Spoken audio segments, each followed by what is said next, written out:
Dear Deputy Minister of Justice of the Republic of Hungary, dear Professor Vekas, dear colleagues and friends. It's not so easy to introduce, but I'll try to give you an overview on the problems arising through the centuries. Codification, codify, a code, Código, Codice, Gesetzbuch. The modern understanding is a more or less complete and structured legislation of a particular legal field: civil law, criminal law, procedural law, commercial law. I think we assembled here are mostly private lawyers, and unfortunately there is no code of private law. This leads us to a systematic and historical reflection about private law and civil law. As far as private law is concerned, the ancient Roman terminology may be still considered as valid in the sense that all those legal dispositions created for regulating the personal and economic affairs of persons, either as individuals or in a relationship with others, may be related to the term private law. The Roman terminology of civil law, on the contrary, was used regarding the sources of the law and not its content. So why civil codes? Most probably because one of the most outstanding and interesting lawyers of post-medieval Europe, Jean Domas, who died in 1696, who in his fundamental work, Les lois civiles dans l'ordre naturel, gave to the whole private law of the Roman Digest a new order and a modern interpretation of its content in a modern language. The first constitution of France in the year 1791 established at the end of the first title, fundamental provisions guaranteed by the Constitution, a code of civil laws common to all the kingdom shall be made. So we have for the first time the terminology we are used to. We all know that this project was finally entrusted to Portalis in the summer of 1800 and achieved by himself some months later. The essential traits are the so-called institutional system, putting at the beginning of the code the persons with the inclusion of family law, followed by the real rights with the inclusion of successions, followed by a general part of the law of obligation with the inclusion of civil responsibility, followed by the special contracts, and ending with particular dispositions as prescription and usucapio. Second, a comprehensive wording, clear and simple. Third, a high level of abstraction. Fourth, a structure and order by books, titles and articles from 1 to 2000 and so on. Most of what could be found in Domas' book on civil laws was re-elaborated by Portalis, and Portalis honored his antecessor by mentioning him as the only lawyer in his famous preliminary speech. So, March 1804, the world knew a civil code with a very concrete content, a particular style, a refusal to case law and cases. Finally, I would like to stress, if we speak about methodology, that the author of the code was one man who thought it up and wrote it down, and invented thus and created the genre of Code Civil. The other three members of the formally created Codification Commission gave their contributions in discussing with the team leader. Only a few years later, the substantial unity of private law in one code was abandoned with the enforcement of the Commercial Code in the year 1807. As an Austrian lawyer, I should underline that Botelis Code was not the first private law book enacted in a European country. It was the Austrian state in 1797 when first in the region of West Galicia, actually Krakow in Poland, and then some months later in East Galicia, actually Lviv, Lemberg, an equally complete civil law book was enacted. It still hadn't the name Civil Code, but simply law book, but it had the same main traits, the whole private law of the digest in the order of the Institutes of Justinian. A quite comprehensive, that means simple wording, and a quite abstract formulation of the single norms. It was enacted not only in the German language, but also contemporarily in the Polish language. That's to say, it was immediately translated into the Polish language, showing that the Austrian legislator had understood the importance of language for modernity, even in a, let's say, anti-democratic country. As some years later in France, the author was one eminent lawyer, professor and Supreme Court judge, Karl Anton von Martini. Martini's Westgalizisches Gesetzbuch should be enforced in the so-called German territories of Austria, that's to say not in Hungary, in the year 1811, in the elaboration of Franz von Seiler, Martini's successor as professor and judge. Finally, also in Austria, the law book became a BGB, a civil code. Martini and Seiler were convinced that the rules concerning interpretation should be part of the code. The German BGB that came into force in 1900 was based on the legal science of Savigny and his followers, the historical school. This meant a very technical, scientific interpretation and re-elaboration of the content of Roman law sources, above all the digest. Due to a new exposure of Roman law in the appendix manuals, the order of the code changed, and as most outstanding characteristic of those books, also the general part dedicated to the legal act, Rechtsgeschäft, became part of the code. This general part is followed by a general part of the obligations, the special contracts, unjust enrichment, civil responsibility, followed by the real rights, family law, and succession. The wording became more technical and less comprehensive, but the formulation of the single articles, called paragraphs, is again a refusal to case law and cases.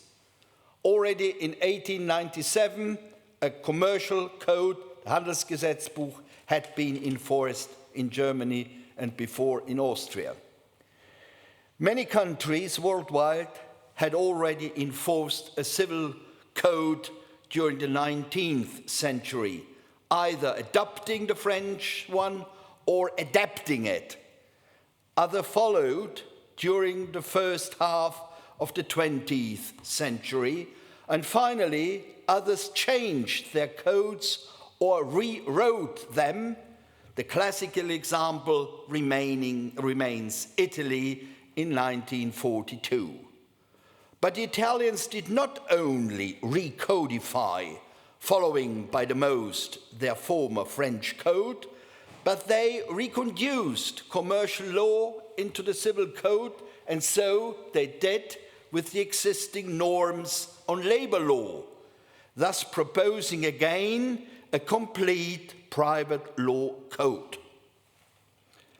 Shortly after World War II, a famous Dutch lawyer, Edward Myers, convinced the government to substitute the existing French civil code in his country with a new one based on German panopticon. Myers, one of the greatest lawyers of Europe of the first half of the 20th century, who had just survived Nazi German imprisonment in Theresienstadt, could not achieve his masterpiece, and after his death, 1954, works proceeded slowly. A new era in the history of codification had begun. New developments in society, economics, technology led to a more sectorial legislation. An increasing number of laws, also in the classical fields of civil law, were no longer inserted into the codes. In Austria, for instance, an outstanding example is the marriage law. So already in 1979, Natalino Irti could write his rightly famous book on decodification. Finally, European legislation seemed to deliver a mortal blow to codification. Normally, European rules and directives remained as particular legislation aside the codes, and therefore the codes no longer represented the completeness of the private law independently of commercial and civil law. But things changed again, above all with the fall of communism in Central and Eastern Europe. Either old-fashioned civil codes had to be reformed, or whenever a civil code had existed as expression of national legal culture, Slovenia and Estonia may be mentioned, had to be created. Without any compulsion, quite naturally, in Europe and otherwise, a new wave of codification started. In this context, I would like to distinguish 4 different models. First, the Dutch Civil Code, the Wet Book, between tradition and modernity. The renewal of existing civil codes and the creation of new ones in the former communist countries. Third, the reforms of the existing codes. And fourth, the new civil codes of the 21st century. I start with the Dutch Civil Code. The Dutch Civil Code is extremely casuistic and it's divided into 10 books: natural persons and family law, legal persons, property law in general, law of succession, real property rights, obligation and contracts, particular contracts, transport law, intellectual property, and international private law. As I told you, the code is extremely casuistic and lacking a general part. It may appear sometimes as inconsistent. For instance, we find definitions of good faith and reasonableness only in connection with real rights in Book 3, 11, and 12. The structure and the order of the books, the counting of the norms in relation to the books, to single books, underline non-unitarian aspects. The details and definitions are omnipresent. For instance, the transport contract alone, to the transport contract alone, are dedicated 1,836 articles. Because due to lack of time, I won't speak about the new codification in Eastern and Central Europe. There will be colleagues who are more, let's say, expert in this and will do so. But I'll speak 2 minutes on the reforms of the existing codes. In all those, Austria, Germany, Italy, France, In all these cases, the major question was, one of the major questions, and the first major question was how to handle with European Union law, above all with the so-called consumer protection. No unitarian solution had yet been found. We can observe partial insertions, either through the adoption of existing rules or by the creation of a consumer code attached to the Civil Code, France, or not, Italy.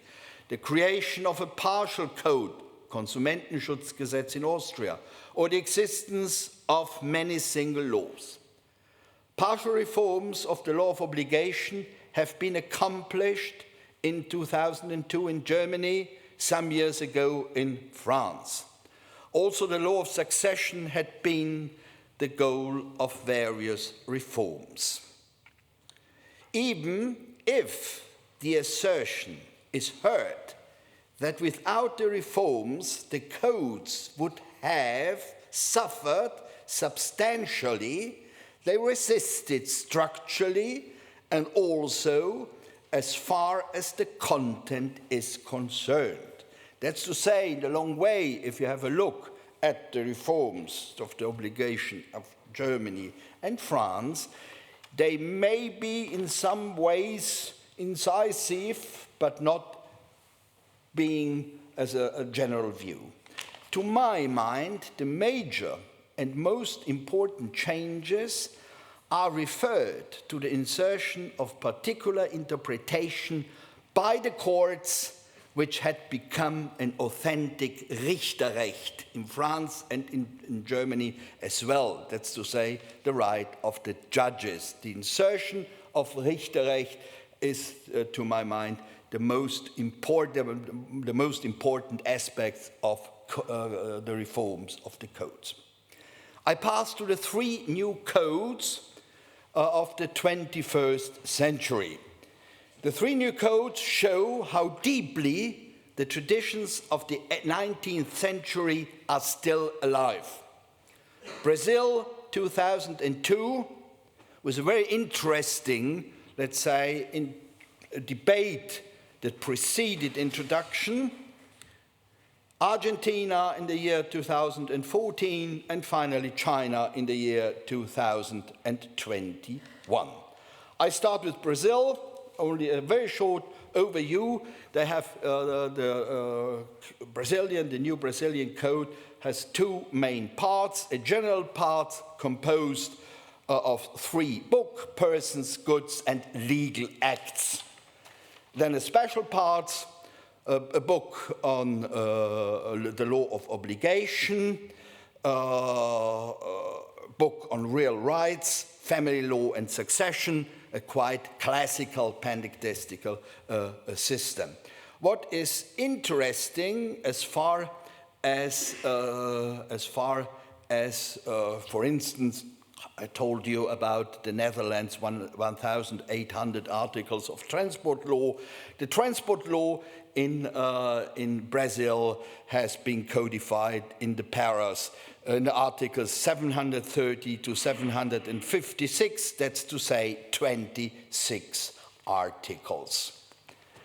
Argentina has, and what's important as far as the contracts are considered in Brazil as well as in Argentina, also the so-called contracts, commercial contracts can be found in the Civil Code. That's the reason why the Civil Code of Argentina has been called Código Civil y Comercial.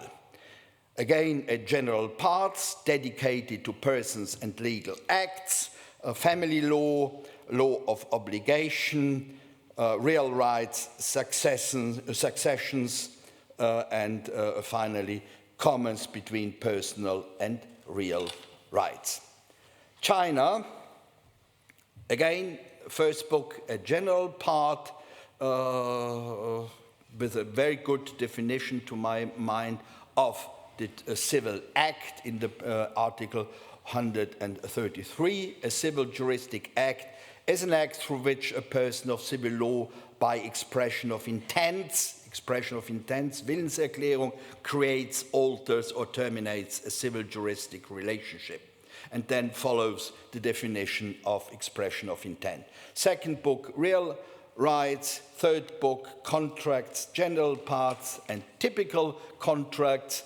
The classical, in all those legal books, you will find all the classical contract of Roman law. As far as the Chinese contracting is concerned, you will find special contracts, supply and consumption of electricity, water, gas, and heat, leasing, factoring, construction, transport again, 825 to 837, that's to say 12 articles and not 1,836, technological contracts, entrustment contracts, property management services, brokerage, intermediary contracts, and partnerships, that's to say company law. That's the Chinese way, in about 300 articles, all the contracts. Book 4, personal rights. Book 5, marriage. Book 6, succession. And Book 7, which is interesting at the end of the codes, tort liability, in special way, product liability, motor vehicles, medical malpractice, environmental damages, buildings, animals, and ultra-hazardous activities. The whole code in 1,258 articles. All the 3 codes have an extraordinary, I would say, old French style. That's to say, a short and precise and comprehensive wording.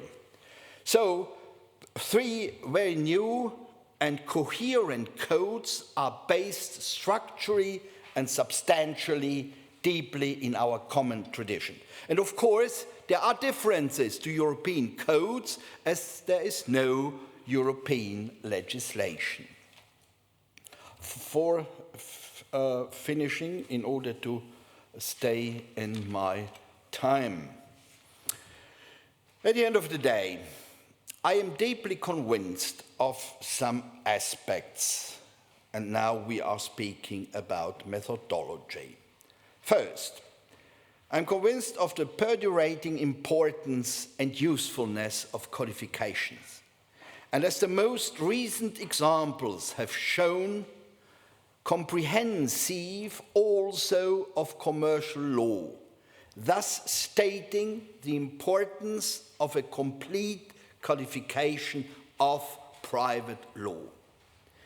Creating a new code or adapting an existing one are major intellectual experiences with the aim of a unitarian concept in wording, style, and structure. The importance of general parts present also in those codes that do not have expressly one, but it is at least astonishing that the most recent one do have an extraordinary, intense general part, is evident in the recent codifications. Adapting, reforming, or renewing is a necessity, as legal science and jurisprudence working continuously on a code create together with the evolution of society, economy, and technology the presuppositions for useful and necessary changes. That's to say, a code can never be, let's say, static for the rest of human history. And this had been understood and put forward already by Portalis, the team leader, as I told you, of the French Civil Code. He was completely aware of it, that through interpretation of the judges and the collaboration of legal science, the presuppositions of legal reforms considering the codes will be fulfilled. But all the new or renewed codes have also shown an extraordinary, huge bulk of legal institutes, of norms, let's say, rooted deeply in our common Roman law heritage. Thus, Thomas was definitely right, and the evolution since his death proves it convincingly that the civil laws represent, and the civil laws must always make, of course, exceptions due to deep social changes in premise family law is concerned. But anyway, that this bulk represents the lois immuables, immutable laws, which need to be adapted and completed from time to time, but fundamentally remain the irrenounceable basis of the whole private law. Second, I'm convinced that the abstract and comprehensible wording and style of the old French legislation is still the winning one. And I must say, more and more contrary to codified case law. For this, in a good code,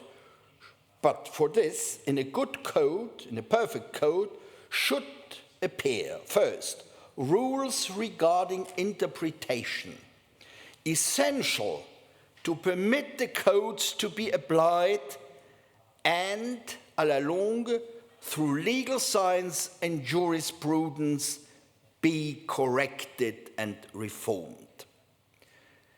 Second, they should contain also keywords to permit a continuous interpretation and application of the whole, as it's quite clear to all of us, good faith, reasonableness may be. That's to say, the famous articles, paragraphs 242 and 138 of the German BGB, for instance. In this context, definitions may be helpful, but only if they are flexible enough to permit the time to exercise its functions. In this sense, in order to allow a continuous, let's say, a continuous adaptation of existing code through interpretation and application, a lifelong training in law and legal culture for judges is the best guarantee for continuously reformed codes. Fourth, finally, I'm convinced that codes are the deepest and most valuable expressions of legal culture. And in this sense, the importance of the language, of a concrete and elaborated legal language, which should be appropriate to a nation's, to a country's legal culture, is of fundamental importance. The language, that's to say, that's the difference between a simple legislation, which should also be of a certain level, and codification.